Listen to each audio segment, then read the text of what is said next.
നാളെ രാവിലെ നിങ്ങൾ ഉണരുമ്പോൾ ഈ ലോകത്ത് ഒരു മൃഗം പോലും ബാക്കിയില്ലെങ്കിൽ, നിങ്ങളുടെ പ്രിയപ്പെട്ട വളർത്തുമൃഗങ്ങൾ, ആകാശത്തെ പറവകൾ, എന്തിന് നമ്മുടെ ചുറ്റുമുള്ള ചെറിയ പ്രാണികൾ പോലും അപ്രത്യക്ഷമായാൽ എന്തു സംഭവിക്കും?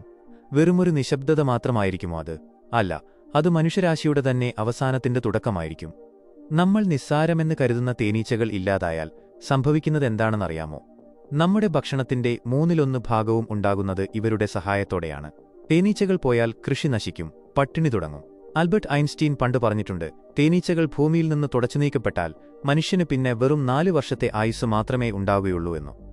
കടലിലെ ജീവികളില്ലാതായാൽ സമുദ്രം വെറുമൊരു ചത്ത ജലാശയമായി മാറും. സമുദ്രത്തിലെ പ്ലാങ്ക്ടണുകളാണ് നമുക്കാവശ്യമായ ഓക്സിജന്റെ പകുതിയിലധികവും തരുന്നത്. കടൽ മരിച്ചാൽ ഭൂമിയിലെ വായുവും വിഷമയമാകും. ഓരോ ശ്വാസത്തിനും നമ്മൾ ബുദ്ധിമുട്ടും. ഭൂമിയിലെ സ്വാഭാവിക ശുചീകരണ തൊഴിലാളികളാണ് പല മൃഗങ്ങളും.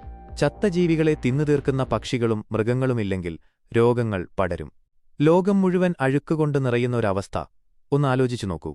മൃഗങ്ങളില്ലാത്ത ഒരു ലോകത്ത് പ്രകൃതിക്ക് വലിയ മാറ്റങ്ങൾ സംഭവിക്കും. പക്ഷേ അവരില്ലാത്ത ലോകത്ത് മനുഷ്യൻ അനുഭവിക്കുന്ന ഒറ്റപ്പെടൽ വളരെ വലുതായിരിക്കും. സ്നേഹിക്കാനൊരു നായക്കുട്ടിയോ പാട്ടുപാടാൻ ഒരു പക്ഷിയോ ഇല്ലാത്ത ലോകം എത്ര ഭയാനകമായിരിക്കും. മൃഗങ്ങൾ നമുക്ക് വെറുമൊരു കാഴ്ചയല്ല, അവർ നമ്മുടെ നിലനിൽപ്പിന്റെ ഭാഗമാണ്. ഈ വിഷയത്തിൽ നിങ്ങളുടെ അഭിപ്രായം താഴെ കമന്റ് ചെയ്യൂ. വീഡിയോ ഇഷ്ടപ്പെട്ടാൽ സബ്സ്ക്രൈബ് ചെയ്യാൻ മറക്കരുത്.